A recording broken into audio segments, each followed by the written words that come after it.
gotta say it. She was the girl who made the world dance, the voice behind an entire generation's teenage dreams. But behind the glittering stages and infectious choruses, something darker was happening. Something no one wanted to see. How does a woman go from being the most photographed pop star on earth to pleading for freedom in front of a courtroom, her voice shaking, her eyes hollow? Britney Spears wasn't destroyed by a scandal. She was dismantled slowly, systematically, and in plain sight. Her voice, once the symbol of power and rebellion, became the very thing they took away from her. And the cruelest part? The silence wasn't accidental. It was orchestrated. This isn't just a story of fame gone wrong. This is a haunting look. Long before the world watched her unravel under the flashing lights of paparazzi cameras, Britney Spears was just a little girl with big eyes and a voice far too powerful for her tiny frame. She was born in Kentwood, Louisiana, a town so small it barely made the map. But in that silence of the Deep South, something was brewing. A hunger, a fire, a desperate need to escape. Not just from poverty, but from a house where love came in complicated forms. Her father, Jamie Spears, was an unpredictable figure struggling with alcohol, financial failures, and violent outbursts. Her mother, Lynn, was loving but emotionally absent, too consumed with survival to offer the kind of tenderness a young girl needed. Their marriage was a battlefield, and Britney was often caught in the crossfire. At night, she would curl into herself, praying not just for fame, but for peace. She once wrote in a forgotten diary, "I feel things so deeply, it scares people." No one noticed. No one asked why she was scared.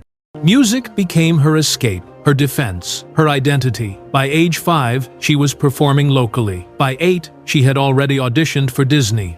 Her mother pulled her out of school, packed their bags, and moved her across states to chase something they all believed would save them. But what they found wasn't salvation. It was the beginning of a transaction, childhood traded for applause.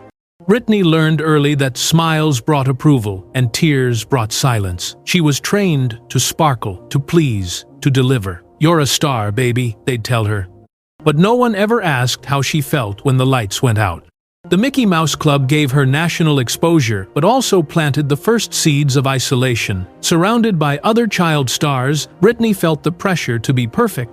Behind the scenes, she would often cry alone, telling her mom she just wanted to go home. But home no longer existed. Stardom had replaced it. She said years later, "I was this little girl who loved to sing, but then it became something else. Something I couldn't control." Even as her fame grew, the scared little girl from Kentwood never left. She just got better at hiding. And so began the performance that would never end. She didn't rise, she exploded. In 1998, when the opening notes of "Baby One More Time" hit the airwaves, the world stopped. The Catholic schoolgirl outfit, the choreographed innocence, the unmistakable hook. Britney Spears became a phenomenon overnight, not just a pop star, but a symbol, a product, a weaponized version of America's obsession with youth and control. But behind that carefully polished image was a teenage girl barely holding herself together. She was just 16, still calling her mother every night, still whispering into her diary that she missed being a kid. Her schedule was brutal: interviews at dawn, performances by night, endless flights, endless people touching her hair, her makeup, her body adjusting her like a mannequin, always with a smile. "You look tired, honey, but just one more shoot, okay?" She would perform until her voice cracked, smile until her cheeks hurt, and when it got too much, she was told to be grateful. She failed her first love privacy. She failed her second trust. There were whispers in the dressing rooms. "She's too emotional, too attached, too real." So she hardened, not because she wanted to, but because the industry rewarded coldness, not vulnerability.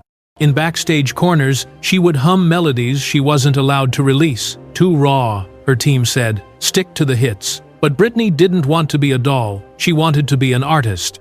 And yet, the world wasn't listening to the girl, they were watching the image. And as her fame grew, the girl inside her began to shrink. She fell in love publicly with Justin Timberlake. For a brief moment, it looked like she had found a hand to hold. But even that would turn sour, used by tabloids as clickbait, used by her ex as leverage for his own rising career. She had become the perfect narrative for the media to bend. The innocent girl turned bad, the dream turned scandal. But through it all, she kept singing, kept dancing, kept performing. Because deep inside, the little girl from Kentwood still believed that if she just sang well enough, maybe someone would finally hear her. By 2001, Britney Spears wasn't just famous, she was inescapable. With 3 multi-platinum albums, back-to-back sold-out world tours, and a Super Bowl performance that shook the stadium, she had become the undisputed princess of pop. Her name was a brand. Her body was a battleground. Her face was everywhere. Billboards, magazines, cereal boxes, perfume ads. And yet, she had never felt more alone. Every smile was rehearsed, every outfit approved, every word scripted. She lived under a microscope, not as a person, but as a product perfected by executives, stylists, and managers who profited from her every move. She once said in an interview, "I'm not allowed to make mistakes. I'm not allowed to be human." While the world danced to Toxic and Slave for You, Britney was unraveling quietly behind the scenes. She was constantly surrounded, yet deeply isolated. People praised her confidence, but no one saw the girl backstage, shaking with anxiety, begging for 5 minutes alone. She tried to push back. She wanted creative control. She wanted to write her own lyrics. She wanted silence. But silence wasn't profitable. So, they gave her more lights, more noise, more contracts. She had money, but couldn't go to the grocery store. She had fans, but no real friends. She had power, but none over her own life. Even love became distorted. Every man who came close was scrutinized, controlled, or discarded. And when she became a mother in 2005, something she had longed for, the world didn't celebrate. They judged. They waited for her to fail. And she did. Publicly, brutally, but not because she wasn't trying, because she was never given room to breathe. They crowned her queen, then built a cage around her throne. And the most painful truth of all? She had everything except freedom. The unraveling wasn't sudden, it was slow, public, and excruciating. In 2007, Britney Spears shaved her head. The world gasped, the tabloids screamed. The cameras clicked like machine guns, recording every trembling move. Crazy, they said. Meltdown, they called it. But no one asked why a young mother hounded by paparazzi, battling postpartum depression, stripped of privacy, would take clippers to her hair in a fluorescent-lit salon. Maybe it wasn't madness, maybe it was rebellion, the only act of control she had left. A few nights later, she attacked a photographer's car with an umbrella. The image would go viral, cementing her forever as the punchline of late-night jokes. But in truth, it wasn't comedy. It was collapse. Behind closed doors, Britney was screaming for help.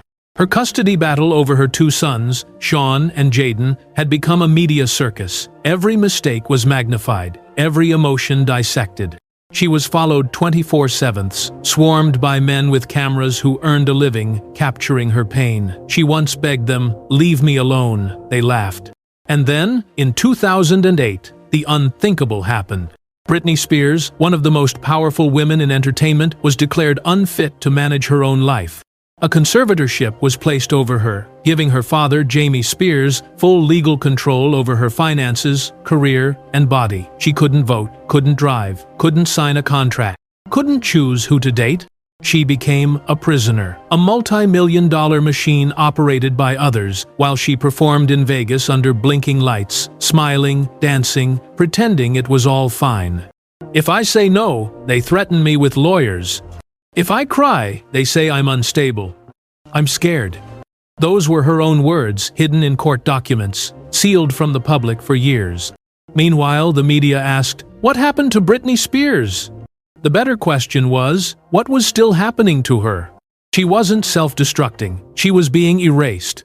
And the world watched, passively, silently, until one day she found her voice again. But by then, it had almost been stolen completely. For 13 years, Britney Spears lived in a golden prison, performing to millions, earning millions, yet unable to make the simplest choices. For 13 years, she was told she was too fragile to drive, but strong enough to headline a residency in Las Vegas. But deep inside that cage, something began to stir.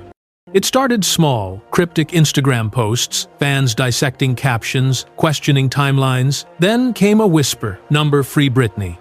At first, it was dismissed as conspiracy, but those whispers grew louder, stronger. Former dancers, assistants, lawyers, all started to speak. Something wasn't right. And then, in 2021, Britney Spears spoke for herself. Her voice, shaking but resolute, echoed in a Los Angeles courtroom. "I've been in denial. I've been in shock. I am traumatized. I just want my life back." She described forced medication, therapy against her will, being watched while undressing, being denied marriage, denied motherhood, denied rest. "It's my wish and my dream for all of this to end. I live to end." And for the first time, the world listened. The judge dissolved the conservatorship in November 2021. Britney Spears, at age 39, was finally free to make decisions about her own body, her own money, her own future. But freedom came with scars. She didn't return to music right away. She didn't rush to reclaim the spotlight. Instead, she pulled back, choosing silence on her own terms, choosing rest over revenge. She married Sam Asghari, the man who had stayed by her side through it all. She began reconnecting with her sons. She began slowly, painfully, the process of healing. There were still breakdowns, still confusion, still moments of erratic behavior, but for once, they were hers, not staged, not sold, not managed. Britney Spears had been many things: a pop icon, a cautionary tale, a puppet. But now, she was something new, a survivor. And while her voice had been stolen for years, now, when she speaks, the world listens. Once, her voice filled stadiums. Then, it was silenced, locked behind court orders, behind pills, behind people who said they loved her. Today, that voice trembles. It cracks. It hesitates. But it is hers again, and that makes all the difference. We often imagine that fame is freedom, that wealth is power, that applause is love. Britney Spears showed us the brutal truth. You can have the whole world watching and still be completely voiceless. She was never just a pop star. She was a mirror, reflecting the price of perfection, the cruelty of control, the strength it takes to scream when no one wants to hear. And now, as she stands no longer dancing for others, no longer performing pain, we ask ourselves, what would you do if you had to fight for the right to simply live? If this story moved you, even just for a moment, leave a message, not for Britney the celebrity, but for Britney the survivor. Let her know she was heard.